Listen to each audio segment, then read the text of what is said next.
In the podcast intro, I always say that we're going to talk about some of the things that we don't normally talk about and some of the things that we've been told not to talk about. Well, this isn't something that we've been told not to talk about, but it's definitely one of the things that we didn't learn in school. On this episode, we're going to bring in our first guest and we're going to talk about how to run a business and how to create a sustainable practice.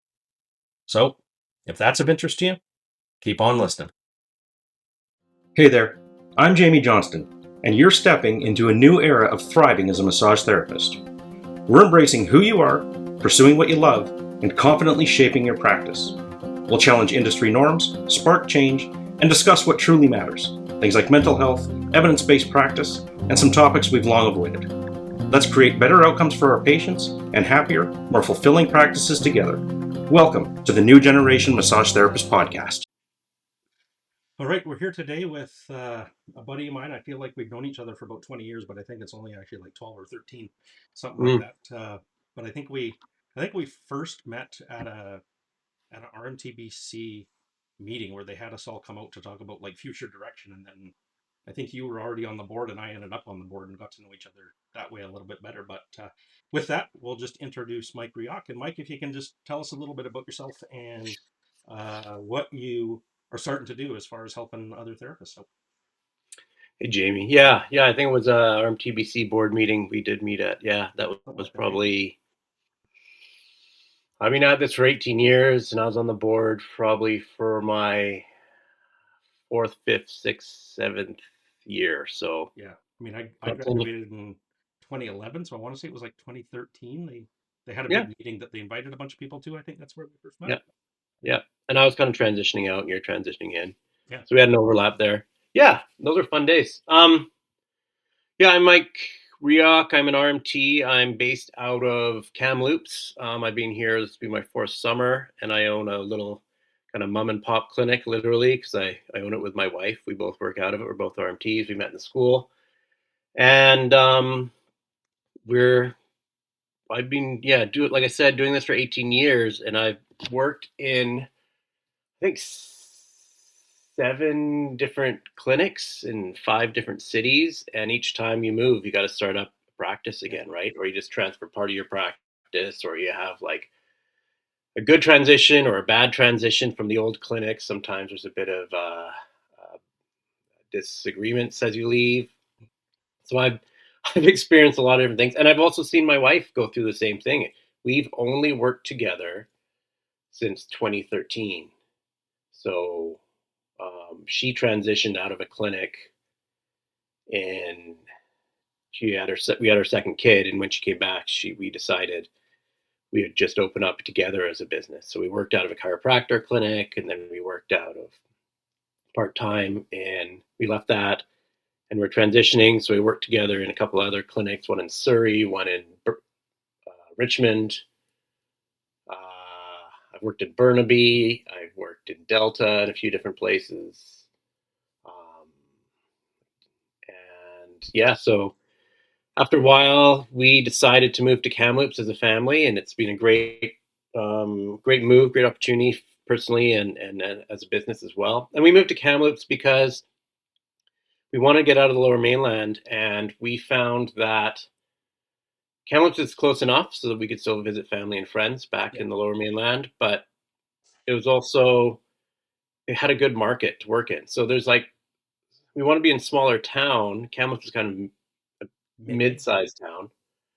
And some of the small towns, they only had one industry, so like a mine or a mill or one thing. So if that has a change, if that shuts down or if that downsizes, then I think the town suffers, right? So Yeah. Which is if happening like everywhere now. yeah, Yeah. yeah, so we wanted to avoid that. In Kamloops, they have a big hospital that employs hundreds of people. They've got a university that employs hundreds of people. They've got a pulp mill that employs hundreds of people. They've got like 2 or 3 mines that employ hundreds or thousands of people. So like lots of steady, solid industry, plus like all the work that is involved in the city, like big city employer. There's like federal buildings, Yeah. there's provincial buildings. And then there's like lots of blue collar industry around Kamloops too, and a bit of white collar. So a huge mix. So if we see a downturn in one or two or three industries, it's still very viable as a massage therapy business.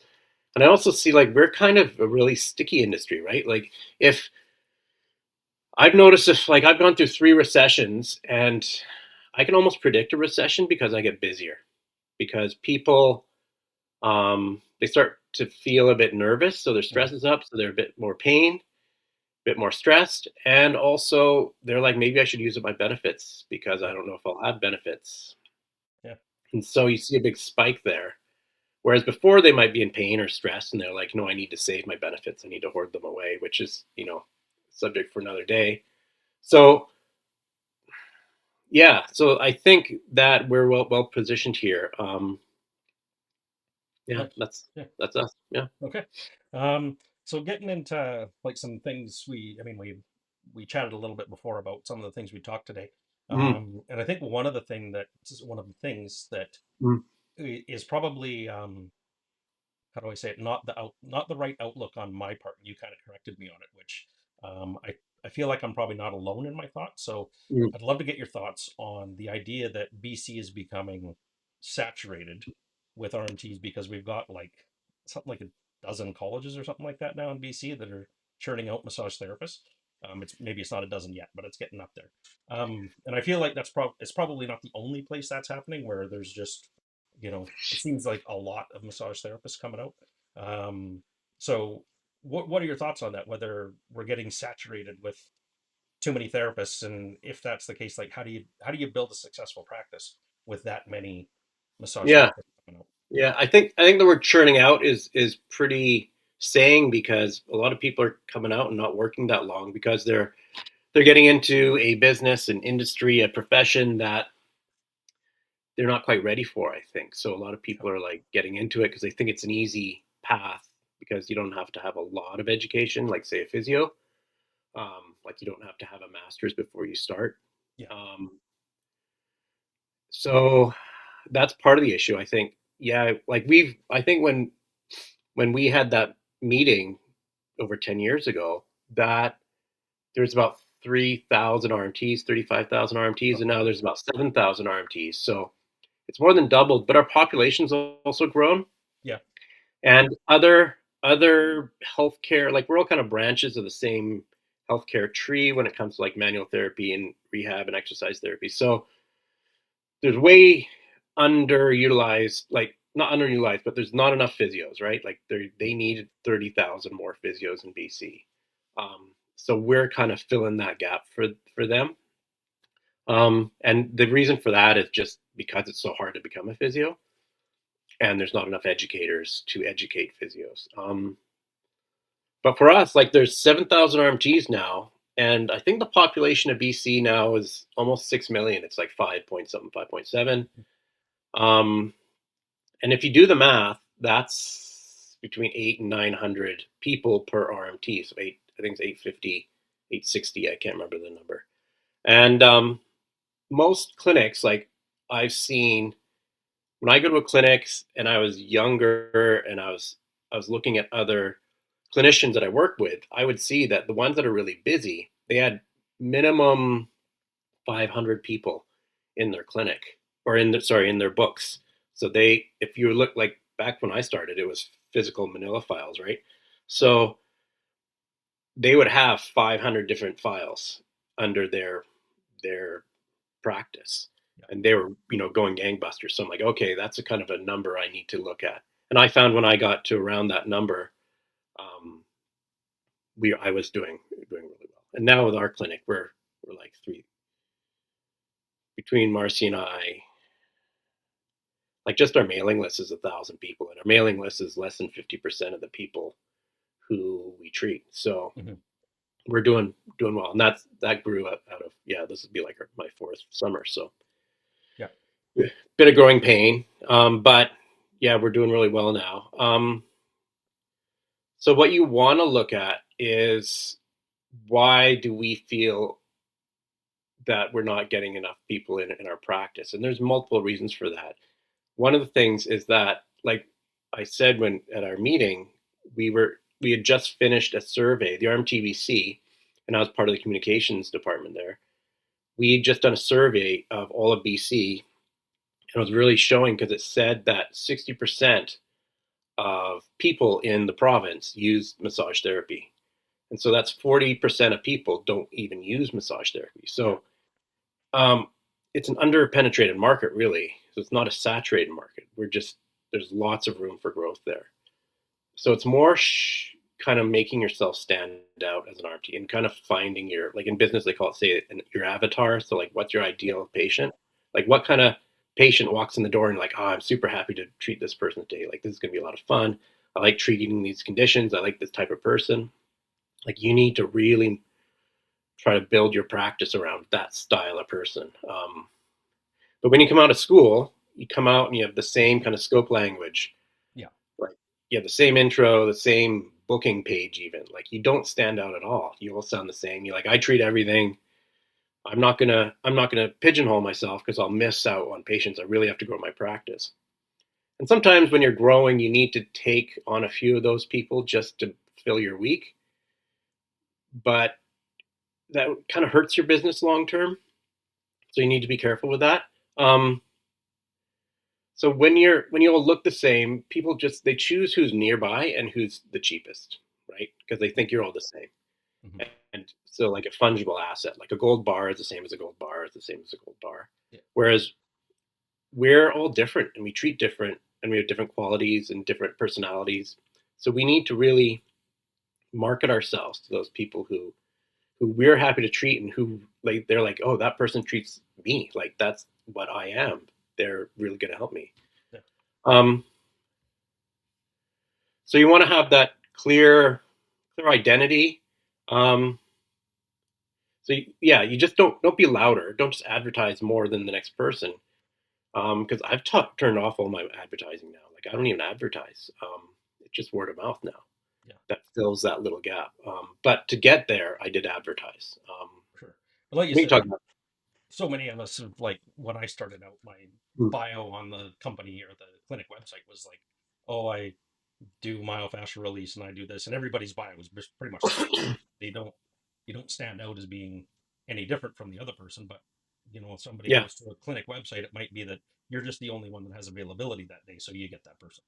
exactly right. Yeah. And I mean, my bio for years was just like that, and everyone's got such a shitty bio. Yeah. Like, you're not marketing to other RMTs. You're not trying to say I'm a great RMT. Read other RMTs need to read my bio. Like, who cares what other RMTs think? Yeah. You want to market your bio where someone's reading it, and it's like you're telling them exactly what you do, and they will read it and say, "Oh, that's exactly who I need to see," or they'll say, "That's not for me." Like, I love treating pregnant people, and I love working with young moms, and I love kids. Or, like, if that's your thing, then people are like, "Oh, that's me." Oh, people who are pregnant with low back pain is a thing I really like to treat. All that stuff, right?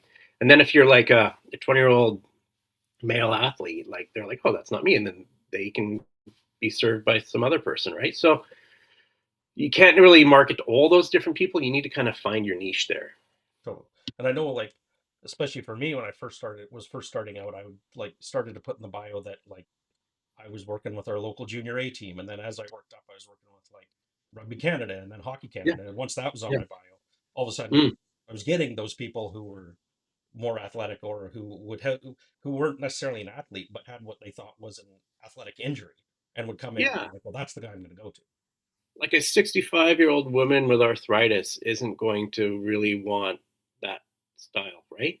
Mhm. But if I'm like, oh, I've been working with these populations, like, I treat, I'm really interested in arthritis, it's a real thing I'm passionate about, treating and helping these people, and I put out blogs every week about arthritis, then that person's gonna be like, oh, that's what I need to see, Yeah. right? Yeah. And it's funny too, like just as you said, like 65-year-old person with arthritis, but I would also get Mm. the 65-year-old tennis player that's like, oh, that's the person I'm going to because they know how to treat Yeah, an athletic totally, injury. Yeah. totally, yeah, yeah. And there's so many of those people out there. Like, yeah, it's easy to get busy, Yeah. but it's hard to get busy. One thing you said that, and it's kind of, I don't know if it's specific strictly to BC, but the fact that you Mm, said like we don't have near enough physios, I think mm, opens up such an opportunity for us mm, that I think we leave unmarked, if that's the word. yeah. As somebody who, I've dedicated a good portion of my career teaching movement and exercise type therapy for people, Hmm. is that I think as massage therapists, we don't focus enough on that. And people always go, well, I'll go to a physio for it. But we essentially have the same scope as far as exercise goes. So you should be like, I think more massage therapists should be going, yeah, I'm going to do more movement and exercise with people. And I like over the years I had people come in where I'd do a 45-minute treatment, and then I'd take them into the gym for 45 minutes, and people would look Mm, at me and go, why has no one ever done this with me? yeah. I think we're leaving a huge opportunity on the table there if you're not doing that kind of stuff with people already. And granted, I know it's not for everyone, but Mm. Yeah, I mean, in a perfect world, I would like to just do mostly manual therapy and then send them next door yeah. to a physio who's amazing at exercise programming and assessment, right? Physios are like the best at assessment and triaging, and they're really good at that exercise prescription. But you could also have a really good trainer who's really good at exercise, right? Yeah. Um, But I also always thought that physios automatically came out of school with all that exercise training, but most of it they get after they're done school. yeah, yeah, and a lot of physios here have the reputation of like a hot pack and a TEMS machine and ultrasound, right? So it's nice to see physios who are out of that. Like, massage therapists here in Kamloops are often seen as like spa-esque, like a Mhm. nice relaxing Yeah, massage. which So is great if that's what yeah, people are looking for, and that's how you want to and work. That's great too. that's that's cool. Like if that's your market too. But if everyone is the same here, it kind of creates that culture with people. So I often get people that come to see me and they're just like they assume, right? So I have to have that talk with them of how I treat because I don't necessarily treat that way. Sometimes Mhm. I'll do it, Yeah. but it's not my focus. Yeah. Cool. Yeah. Okay. So I think we've probably touched on that enough. So the next Mm-hmm. big question I was going to ask you, Mm-hmm. especially when it comes to building a business, and Mm-hmm. this might be specific to BC as well, but for years I would say, I like I've said on podcasts in the past that, oh man, somebody could build a practice off nurses in BC because they Yeah. get so much benefits. But now it's Yeah. looking like they're probably not going to have that much benefits, and I'm seeing a lot online where people are kind of freaking out, going, well, what am I going to do with my practice now? Because they built that Mm-hmm. practice on nurses. Um, so how do we make a shift? Or if you're just starting out, how do you start your practice up where you're not so reliant on one group of people that has benefits? Yeah. Well, let's like regardless, right? Because this happened last time. The nurses had a vote, and they ended up getting their full benefits. Great. The government backed down when they were playing chicken. And the vote strike is tomorrow, I think, for the nurses. And I'm almost 100% sure the nurses are going to go on strike. Like I've talked to a bunch of nurses, and they're like, no, we're not accepting what's being offered. Yeah. And I get it, the government's broke for whatever decisions they've made in the past, but nurses, they're not treated well. They're often experiencing physical and Yeah. verbal violence.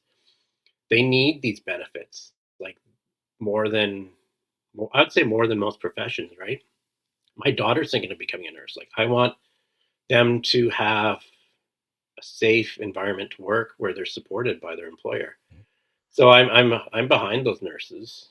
But I mean, regardless, if you rely on one industry, you're setting yourself up for potential problems, right? Um, like your practice could fall apart if an employer changes their benefits. Mhm. If you rely on that one pulp mill, right, and the Yeah. employer changes the benefits or the pulp mill shuts down, you're in trouble. If you build yourself just an ICBC, you're in the ICBC contract. Like one day they might decide that they don't want, Going to change things. yeah, they don't want RMTs. They don't want to pay RMTs. RMTs are going to have to come out of the client's pocket.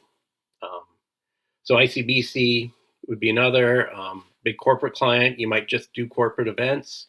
Like there are some RMTs, they just go to big office buildings and do like kind of that and you could lose a contract. So you can't build on that one referral source. You can build on a certain population, but not on the one referral source. Yeah. So So yeah. any like recommendations on how, especially if you were just starting out, how to diversify and make sure that you're not just relying on that one thing? And it's, I mean, we kind of talked Like, about it too. It could be that you've just got the availability in the clinic, and nurses or one group is booking in with you all the time. yeah, like for sure, like we treat a lot of nurses, but if we lost all our nurse patients, it would only affect us by like 10% or something for a short amount of time. Yeah. Um, I would say just pursue those for sure, but also pursue others. Like, don't just go for hospitals. Like, I mean, if you want to build on nurses, that's cool. I would something that I think would be a great way to go after nurses is send a gift basket of like fruits and snacks to a emergency ward or a cancer ward or something. Just say, we just appreciate what you're doing from so and so clinic. Build build your name up that way. Get posters into um, like snack rooms at hospitals, but also you can go with after any industry in your area that's it's a big employer, and just make sure that when you're looking at who you treat, it's not just one employer backing it up, right? Yeah. Yeah. So try and approach like that across like Yeah, 10 different segments in your town that maybe you choose a segment and pursue that for 6 months, and then okay, cool. Now the next segment, pursue that for 6 months. Have a plan, right? And just have a system. Like I can help people implement systems where like here's a 6 month system to go after, and you can use it on anyone, right? You could use it Mhm. with say chiropractors and ICBC, or you could use it with doctors' offices, or you could use it with nurses, or you could use it with um, postal workers, right? Um, whatever it is you want. Yeah. Awesome. Um, yeah, that's great. So I know that you're developing a course that you're going to teach about business. Mm. What are you naming the course again? Uh, yeah, so it's called the Honest Practice Blueprint. Right. Um, And I kind of want it because people often have, and I'm exactly that too. Is sales kind of feels kind of gross, yeah. but I've changed my approach to that because sales you're just trying to serve people who have a problem, right? Mhm. Um, Well, we talked a little bit before we came on talking about people's pain points, right? So in yeah, this pain case, points. specifically pain points. So a good sales is like you're solving a problem for someone, Yeah. right? They actually have a real problem that is a real issue for them, and you're helping them find the best solution for them. Mhm. That not might not even be you, right? So if you can find that solution for them, that's you. That's I think what sales should be. Yeah. Um, And you you're could be a speaking car. to them. Yeah, there's a famous story about a guy who was like the best car salesman in North America, maybe in the 70s or 80s. I don't know when it was, and he built his book by not selling the car today, but being the person they go back to for the rest of their life. Mm. So they're like, I don't forget what the guy's name. Let's call him Dave. They would come in. They're like, I'm looking for this.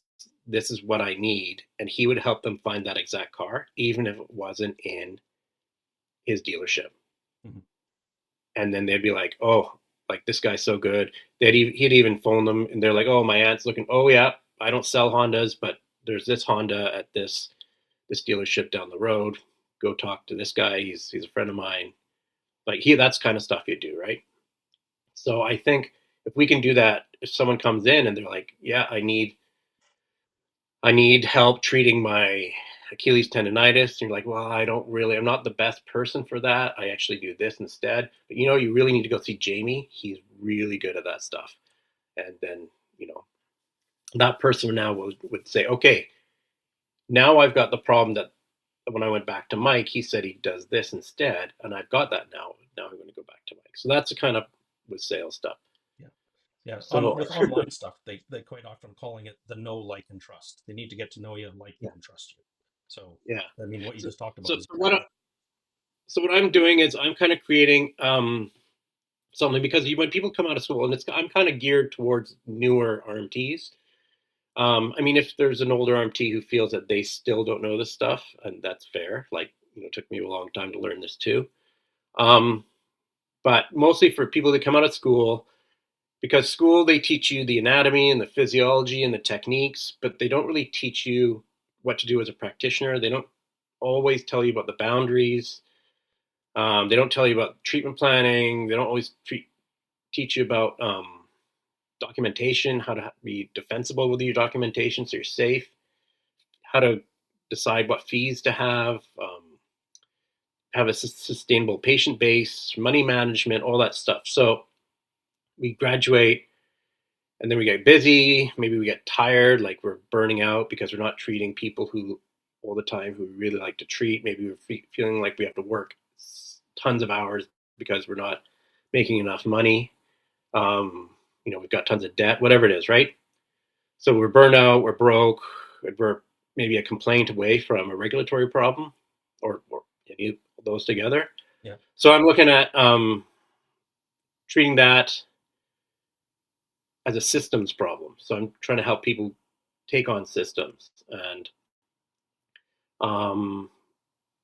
yeah, so there'd be like professional identity that feeds into boundaries, right? And then boundaries feeds into documentation, and then documentation feeds into compliance, and then compliance protects the practice, practice generates revenue, and then revenue gets allocated accordingly, right? You're not spending money before you make it. Right. So that's the kind of systems I'm trying to help people learn. Um, so they're getting a safe,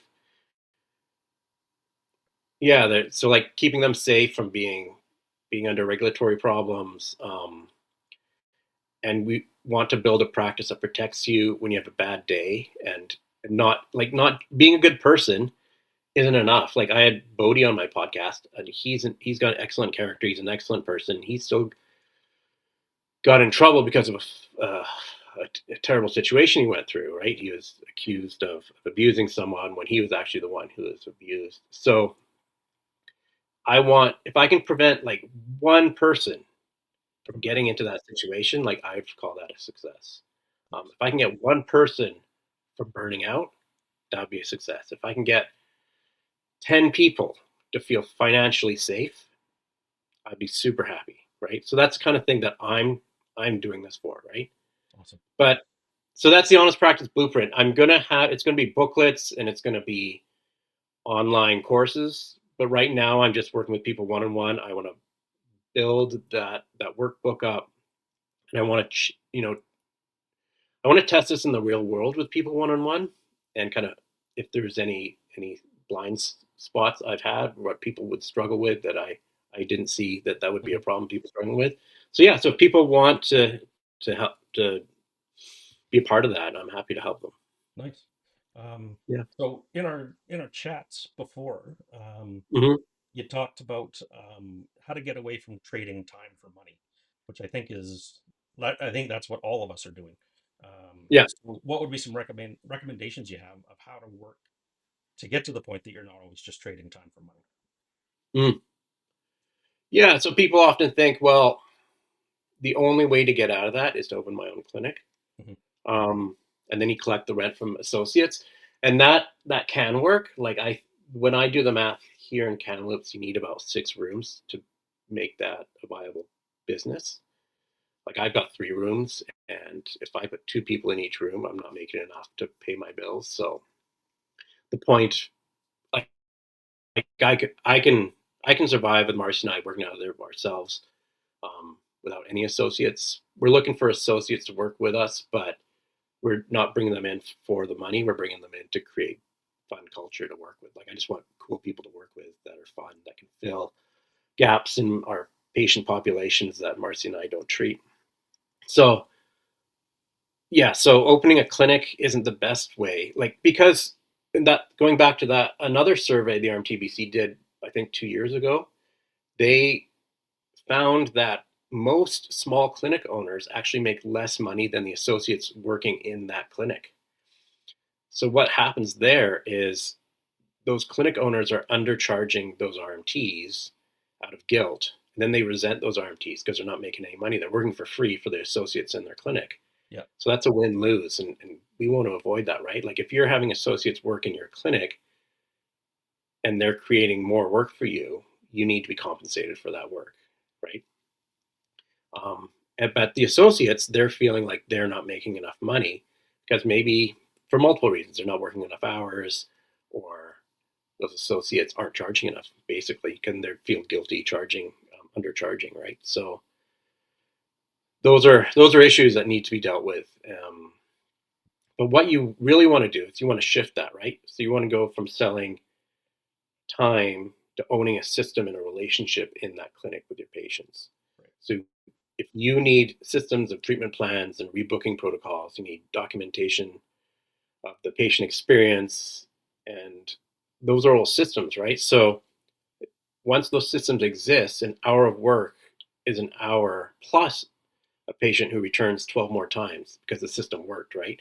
Mm-hmm. You're not just So what I used to do is I would have a patient come in, I would treat them, and they'd say, when should I come back? And I'll be like, oh, you'll know. Oh, you can decide that, like trying to give them full autonomy, but they don't know, right? So, and I think that you're breaking your CMTBC, or what is the new Hogwarts clinic college called? H CCHD or something. Yeah, Your college, your regulatory body. our regulatory college. We have to create treatment plans, right? And if you don't create a proper treatment plan with how many times you should treat them, you're not you're not documenting, and you're not treating that person well, and potentially they could go after at the college and say, I feel abandoned by this RMT because they didn't give me a full-on treatment plan. Mm-hmm. So you need to know, like, when I treat this condition and this specific population of this person I'm treating, that will take on average 6 treatments. It'll take on average 3 treatments. It'll take on average 20 treatments, right? So um, yeah, that's kind of the stuff we need to do with creating those systems where and you get the patient coming back. And you can say, look, we can either do A, B, or C. You will work together on which one works best for you. And it might be financially an issue, it might be time-wise an issue, but Yeah. we'll give you options to get to the end result. And that creates trust, and that creates buy-in by the patient. And they're going to tell their friends, look, you need to go see Jamie because Jamie really knows what he's doing and he really helped me. Yeah. And one piece of advice that was given to me by a chiropractor buddy of mine when I was first in practice, he was Mm, like, when you're building that treatment plan and you're telling people to come back, he's like, you got to be confident when you say it. mm, He's like, if you're sitting there and you're like, well, maybe come back next week. mm. He's like, that doesn't build trust with the person who's sitting in front of you. He's like, you got to be confident and be like, no, come back next Monday. We're gonna do this. Yeah, yeah. And if you don't know, then you need to learn, right? Yeah. There's lots of great courses out there like teaching this stuff. Um, so yeah, yeah. And if you're not like, I don't know how many times I need to treat for low back pain. I know myself when I first started, it took me like 12 treatments to get someone better for back pain, and maybe that was just health history, like natural healing. Hmm. Now I'm pretty confident someone comes in without any comorbidities, I can treat someone 3 times and their back pain is much better Yeah. or less. So Yeah. yeah, Yeah. And um, one thing you yeah, mentioned and is back in the day, right? Like we used to think of things like, and maybe people still do this. You want to volunteer at events and hand out yeah, cards. Well, your website's now your business card, so that doesn't really always work. And you're just trading time for hope and exposure. And I find those are really low conversions. Like I've done that many times, and you're getting a lot of tire kickers, right? yeah. And you're I kind of found putting found a yourself lot in of front of times people. when Yeah, I did it, it was people who just wanted a free treatment. for It wasn't sure. somebody Yeah, that wanted to come and see you again. yeah. You go to a house party and someone's like, "Oh, you're an RMT. I've got this sore back," and you're like, "Okay, where's your checkbook?" you Yeah. know, like that's nice. Yeah. And It's like, one yeah, thing you mentioned is getting those people who become cheerleaders that hyper refer. What yeah. what are some thoughts on how to make that happen? Well, I mean, that's it. And one of the little tricks too is once you build these cheerleaders, refer them out to other people because they will go to that physio and be like, "Oh my God, Mike is so good, and he helped me with this, and now he sent me to you, and he said you're awesome." And now that physio is like, "Oh, this person really likes this RMT, right? Or Cairo, Yeah, or whoever it is you referred to, right? Another RMT maybe." Um, so yeah, you want those cheerleaders, and those cheerleaders now that physio maybe is your cheerleader or that doctor. I had a doctor once. I treated him, and then I treated his dad. And that doctor ended up being a locum doctor, and I would get referrals from all these random clinics all over the lower mainland because I built trust with him. He knew that I was good at the things that I'm good at, and he would refer people to me for that stuff. nice. Yeah.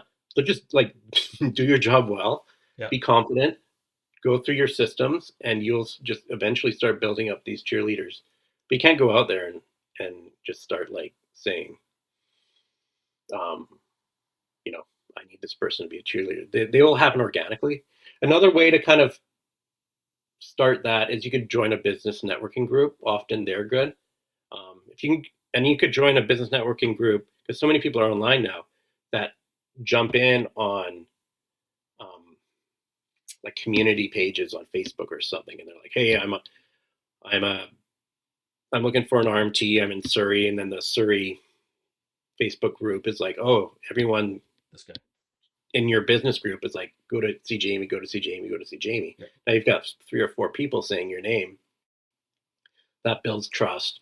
But then you also have to do that for like the accountant in that group and the lawyer yeah, in that group and all that. So you got to, and I think those business relationships grow best when you don't expect anything from them. You work hard to help those other people in the group, right? yeah, You're building that trust, and they feel like they should pay you back, right? yeah, So those take time, but those are great too. yeah. Um, Absolutely. I tried that early in my career and got a few good referral sources out of it. But, yeah, yeah, yeah. yeah. So you talked. Sorry, go ahead.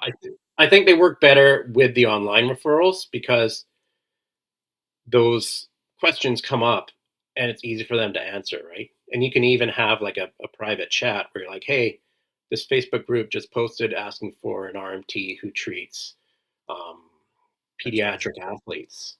Oh, that's exactly what Mike does. Okay, so we just all, people come Build in on and say that.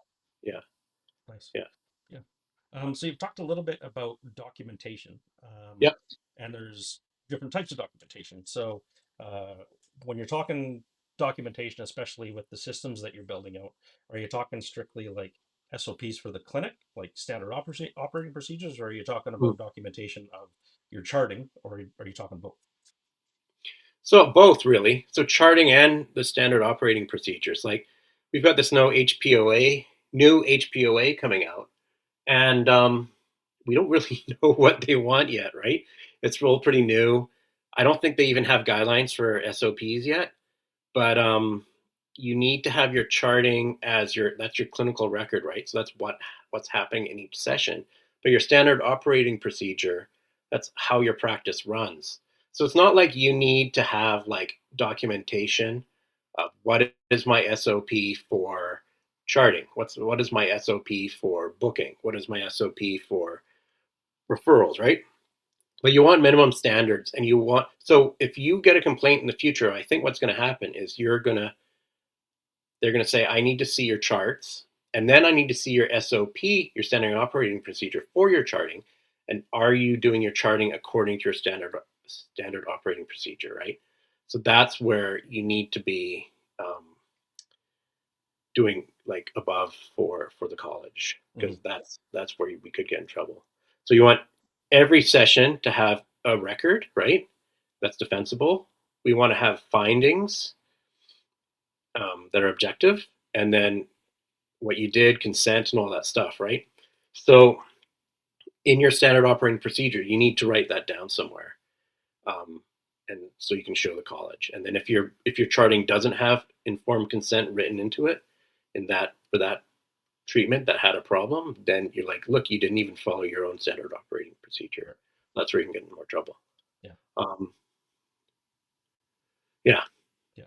Yeah. And I see you mentioned a point about voice to text and AI making a difference. And I'm seeing my doctor now using voice to text. And if anybody's yeah. a fan of The Pit, they're all using voice to text on that TV show. But I actually had a Zoom meeting with Heidi, to get on an onboarding meeting with Heidi. Heidi is what a lot of the doctors are using here, and I think it's about $90 a month.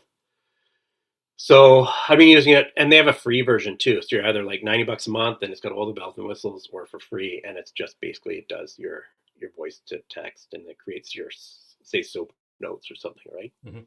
Um, I've been using it for like this will be the fourth day. I really like it. You can also use Jane. I think Jane app has voice to charting.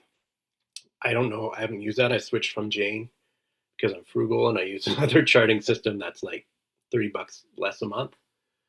Um, but yeah, I can envision. So what my long term plan is I would probably get a high powered computer and I would put a chat bot on it that is like a language model on it, like Clawbot, which is internal, so it doesn't go on. You don't even need to be online. And then I would have a voice to text where, and I would have it set up. So I'd have it all internal in the clinic in the future. So I don't, my internet could go down. I could still do Mm. AI charting on computers. Yeah. And like you said, those who get ahead of it now are you're going to save you time in the future for sure. Yeah, it's like it's upfront costs, but then you're not paying like every these these software as a business models, I think are going to die down with AI. AI is going to kill them. So Yeah. Jane might not exist in the future because you could have your own internal AI create your own charting system. Yeah. Yeah. So when we're talking treatment planning, um, we we have chat around like profit first and ethical Mm, treatment planning, mm, because we're all in business and we all need to make a profit. So how mm. do we go about orchestrating ourselves? Because there's going to be some people that go, well, it's not ethical to think profit first, but as a business, that's what you have to be. Mm. So what's some advice you got around that? Yeah, that's such a great question. It's kind of like that comes to the crux of it all, right? Like, why are we doing this? Are we doing this? Like, if you're not in this to make money, why charge anything, Yeah. right? Just as you're a volunteer. I remember I worked with a in a networking group like 10 years ago, and a guy said, my accountant told me to raise my prices so that I can become a nonprofit. Um, so yeah, so when I say profit first, I'm not actually talking about the business making profit. I'm talking about you taking the profit of what you're making and put that into a bank account first before you pay everyone else, Right. even yourself. So that's what I mean by profit first. Profit first means that it does not mean you need to make a profit above everything else, Mhm. right? That's not what I'm saying. Okay. So profit first is it's not a treatment philosophy, right? It's a it's like a banking system, and it's built by this guy, um, um, Michael Losovich or something. I can't McCallum? remember the guy's name. Mike Hmm? McCallum? Mike McCallum? Yeah, that's the guy. Yeah. He's Yeah. written like Pumpkin Plan, Profit First. I love a lot of his work, and I use a lot of it. So Profit First is basically you have money coming into your account and money coming out of your account as a business account. What you need to do actually is you need to, as money comes in, what I do every week is I put percentages into each different account. Right. So I'll take like 2% goes into a profit account, 21% goes into a tax account.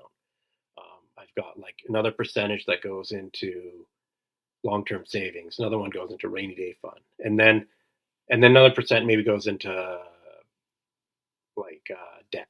And then from what's left, and I pay myself percent from that too. And then what happens at the end is like what's left is what I use to run the business. And if I don't have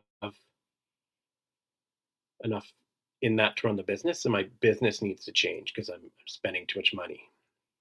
Does that make sense? Yep. Yeah. Okay. Or allocating it inappropriately, one of the two. Yeah. So Yeah. it doesn't have anything to do with how you treat the patient. It just has to do with how you organize your money systems. Hmm. Does that make sense to you? Yep. Yeah.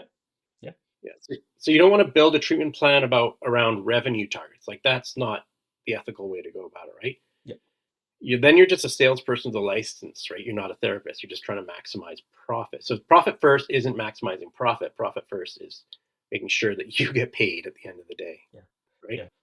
Which I think is um, the wealthy barber always talked about pay yourself first, right? Yeah, and Get some money set aside before the bills get paid. that's been something forever, right? Like there's the wealthiest man in Babylon's another book about that, where you're like these stories, and that's like these tablets found in Babylon, which is like 4,000 years ago, that they've translated, and it was a story about people who are slaves becoming wealthy people because they had a different slave system. You're a slave because you're in debt. So by saving money, and slaves could get paid, like you could make money as a slave too. So by saving money, they put away 10% of everything they made right away before anything. Hmm. They paid off their debts, but they did that. So yeah, that's basically it. Like pay yourself first before you pay. And I've been told that when I was young, and I'm like, what the hell do you mean pay yourself first? Like I didn't have those other bank accounts. I wasn't told to open other bank accounts, stuff like that. Yeah. Yeah. Absolutely. When it comes to treatment planning, Yeah, you outline it well and say that there should be 5 questions before the patient leaves session one that yeah, goes towards your treatment plan. yeah. So do So you remember that was my brain's not working today. Louis Gifford.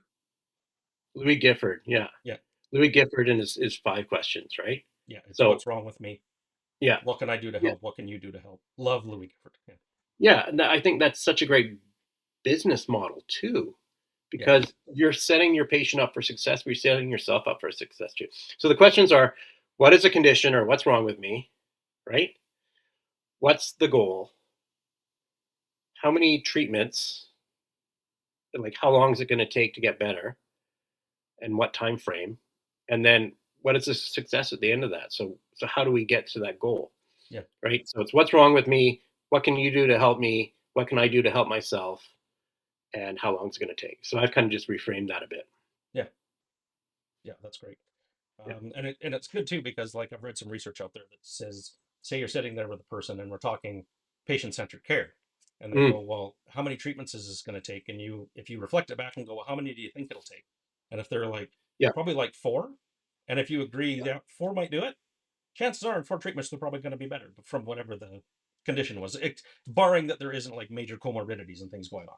Yeah. So I'll like, as an example, say someone comes in and they've got low back pain, something we see all the time, right? And say it's a 68-year-old woman who's got a BMI above 25, who smokes and has diabetes, right?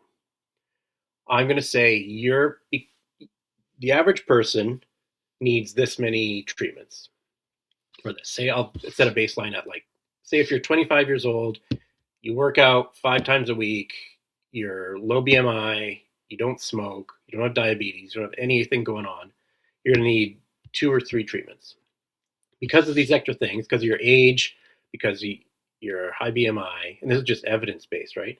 Because of your diabetes, because you're smoking, you're going to need extra treatment. So I'll say a normal person needs 3 because of these things. You're going to need 12 or you're going to need 24 treatments. Yeah. That's just how it is. Yeah. So Yeah.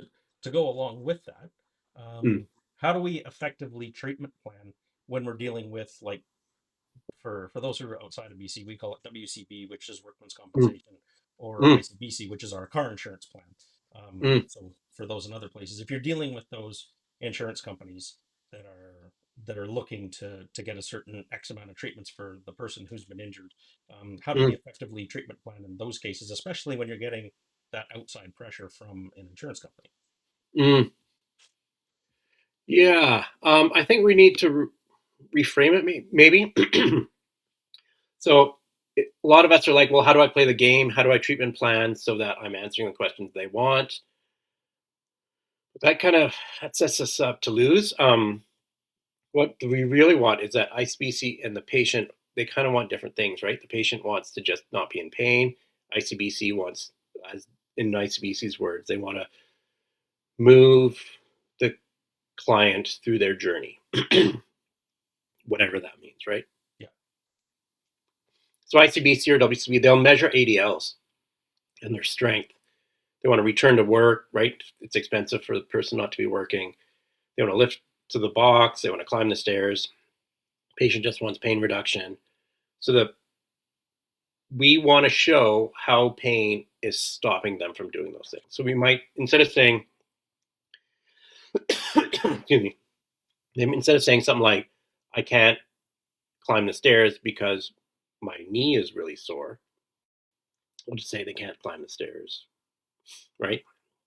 So that we know the underlying condition is the pain, but we have to frame it in a way that ICBC can be measured by A ICBC, functional right? output kind of thing. Yeah, and this is all like from the big like Quebec task force evidence, right? So if like I've gone into AI and I've uploaded all the major um, research documents on all this stuff, and if I want to create a treatment plan, I can use AI to like help me do that because it'll be like, well, according to these research papers, this is what you need to do, Mm-hmm.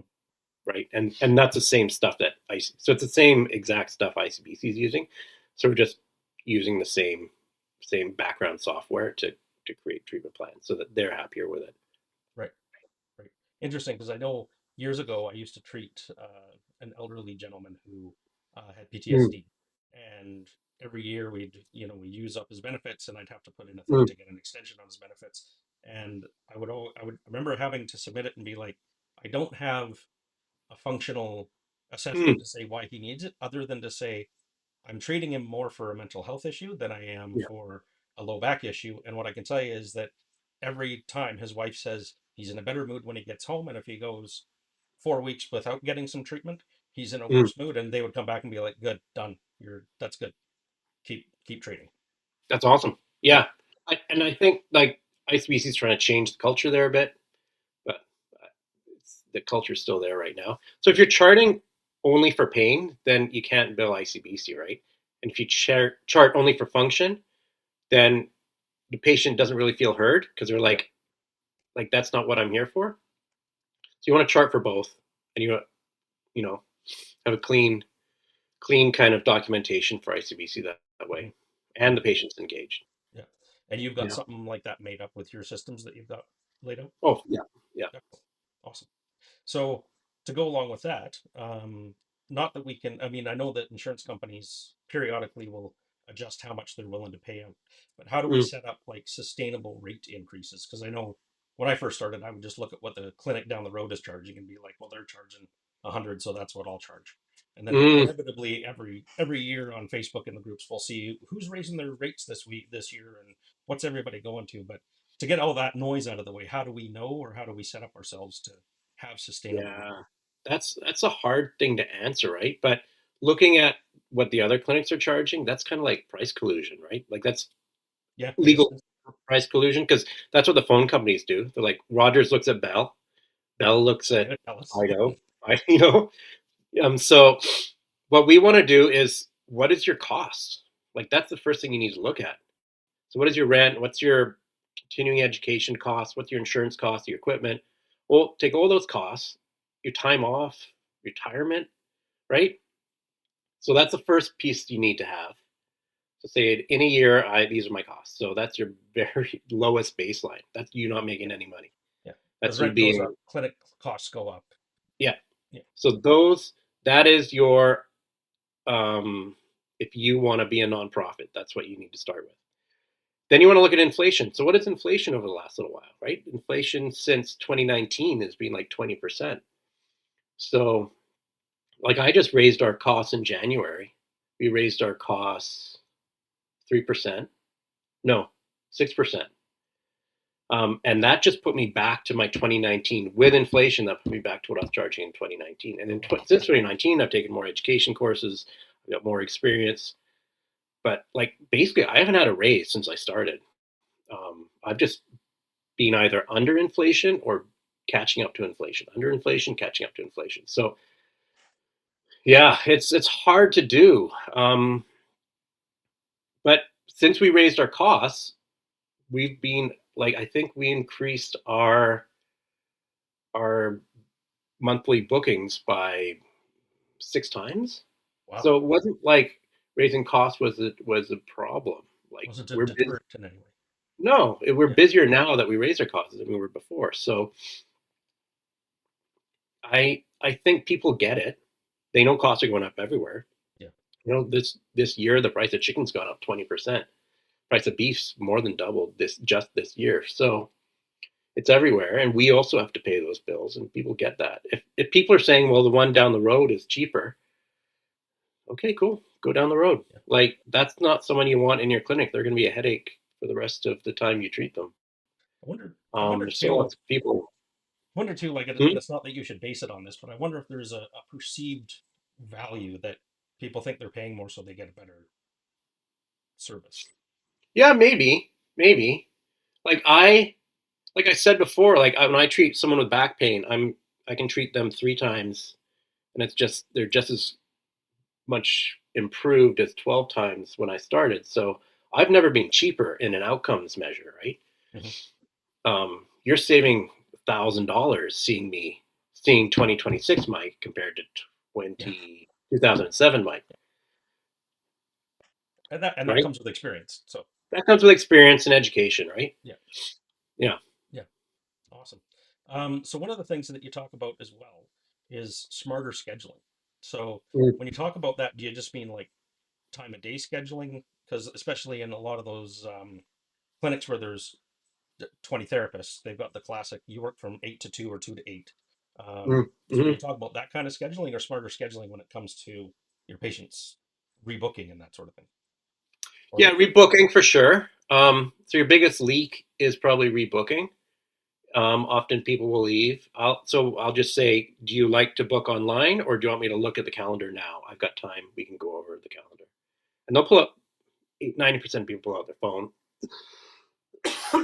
Sorry, they'll pull out your phone and they'll say, "How about like what do you recommend?" And I'll say, "Okay, let's get you back in a week, in 2 weeks, in a month, in 6 weeks, depending on what we're trying to do, right?" And so I'll give them options that way. Like, okay, Wednesday I've got this, and on Tuesday I've got this. That way, it keeps us much busier, and you get much better outcomes, and you get the follow through with the patient, Mhm. right?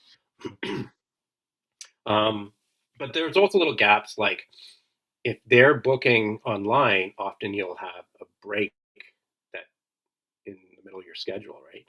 So you gotta try to help close those gaps, or you might have a no-show. So how do we stop no-shows? What I do is every new person that books online, they have to enter their credit card and they have to pay $1 into their booking. So that $1 just shows me their credit card works. Okay. Because I've had people in the past who've booked, entered their credit card, and the credit card doesn't work. Okay. So I know if they no show, and often I won't always charge for a no show, right? Like, I'm in emergency with my kid right now. Yeah, Yeah. okay, that's cool. Yes. But if it's No, like, oh, I totally forgot. yeah. Sorry. I Can we would, I do it would next quite week? often be like, well, you get the first one free after that. Yeah, for sure. Unless it's an emergency, like you mentioned. Like if it's a legit reason, it's like it's fine. Yeah. The point of a no show charge isn't to penalize the person, it's to correct their behavior. Yeah. So if you can correct their behavior and not have to charge them, and it's never going to happen again, don't charge them. Yeah. But if this is a thing you think might happen again, or might happen again, or you want to create a barrier to them coming back, then yeah, you'd Yeah. charge them. Yeah. Yeah. If it becomes habitual, for sure, you want to Hmm. nip that in Hmm. the. Yeah. Yeah. Um, Yeah. yeah. And what about when like have you got any advice for somebody who is a solo practitioner that's working in somebody else's clinic that Yeah. might be bound by, say, some clinic rules that maybe aren't in line with what we're talking about now? Well, yeah, that's the whole thing. Are you an employee or are you an associate? Yeah. So that needs to be like a good contract in a clinic protects both sides, right? Hmm. If you don't have a contract, you also can have negative effects as an associate, not just as a clinic. Like clinic contracts aren't just to protect the clinic; they should protect both sides. Like Yeah. that's a fair contract. Um, so if you're being dictated to what to do, like that's fine. Saying, look, there's only Wednesday mornings and Thursday afternoons and Friday mornings available in the clinic right now. Take it or leave it. Like that's what it is, right? Yeah. But you have control within that time frame. So you're paying for a time slot. Maybe it's 8 to 2, maybe it's the whole day, maybe it's 9 to 5, depending on Hmm. the clinic. But you have control. You should have control fully within that time slot. Yeah. And you want to fully utilize that time slot as well. Yeah, yeah. And if you want to put in a break in there, that's up to you. That's not up to the clinic. Yeah. But they can't say you can't put a break in there, right? Yeah. Um, Now, if the pay structure is like they get a percentage of everyone that you treat, then they're not going to want you to take any breaks, right? So you need to create a schedule that you can manage within that. Hmm. But I mean, those are often great because if the clinic is doing everything for you, they're doing advertising and rebooking and all that stuff. If they get a percentage for everything, they want you to work. So you're Yeah. not going to have blind spots, right? Or empty spots there. Yeah. At least not big empty spots. Anyway. Well, yeah, and it's the trick is to remove those in there, and there's different ways to do that. Yeah. Yeah. Yeah. So what I mean, everything when it comes to a business is talking about setting up a financial structure. So Mm. can you explain to me what a simple financial structure is and how we go about setting that up? Mm. So that's like the profit first banking system that I was talking about before. Hmm. So we want to allocate revenue, right? Go to different accounts. So you have a profit account, a taxes account, owner's pay account, operating expenses account. So it works both ways if you own the clinic or not. And often I'll do it and I'll be like, wow, I don't have much spending money for the clinic this week. Um, I would have spent that, but now, when taxes are due, like I paid my taxes no problem this year. Um, yeah, And it's it because of that financial structure, you've set that money aside. yeah. When I do my taxes account, I even calculate in my accountant fees. Hmm. So yeah, April April 26th, I think I paid my personal, and my corporate I paid April 27th. you know, um, and that's yeah, Yeah. So feels good. with the system you've got set up, when we look Mm-hmm. at everything we've talked about together today, how Mm. does all of that tie in together? How does your system put all that stuff together?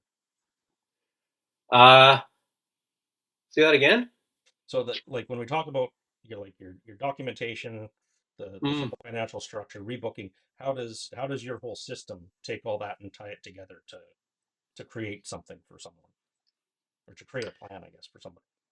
Yeah, that's the whole like tying one system follows into the other. That's that 11-week program I'm creating. So I've got it all um, created. I just haven't put it into like an online system yet, right? Hmm. So I'm ready for the one-on-ones. I'm just not ready for people to you know buy the booklet and buy the slideshows for it.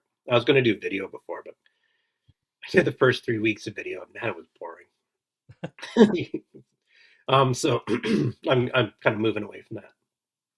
So you want to have that, like I said before, the professional identity, right? So that's kind of the first part.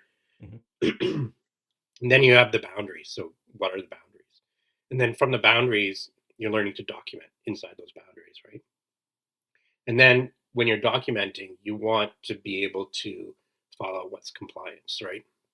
So when you're treating someone, you're going to document it. You're treating the right people for you and for them. You're going to have boundaries so that they don't go outside, or you're both safe outside of that, right? You're going to document what you've done. You're going to be in full compliance with the college. That's going to protect you as a practice. And that practice that has good documentation, good boundaries, good compliance, that's going to generate good revenue for you, right? Okay. That's a healthy practice. And then your revenue, you look after that properly, and you'll be taking vacations and paying your taxes on time, and Beautiful. I'm more worried about the vacations than paying taxes on time. Well, if you can do one, you can do the other, right? Yeah, 100%. I mean, with this system, like we were drowning a lot for many years. Like only been a few times that we've often had enough money to pay our taxes, and like we've had a bunch of like we went to Mexico a couple of years ago. Um, yeah, we got money for all my kids' sports. Yeah, things are Excellent. finally feeling good. Yeah, the Excellent. last few years. Yeah. Takes a few years to get that experience to figure it all out. Yeah, it takes a few years, and no one's been out there teaching this stuff, right? Yeah. So you've really had to go out and search for it. So I want to get people in our profession feeling more comfortable in life.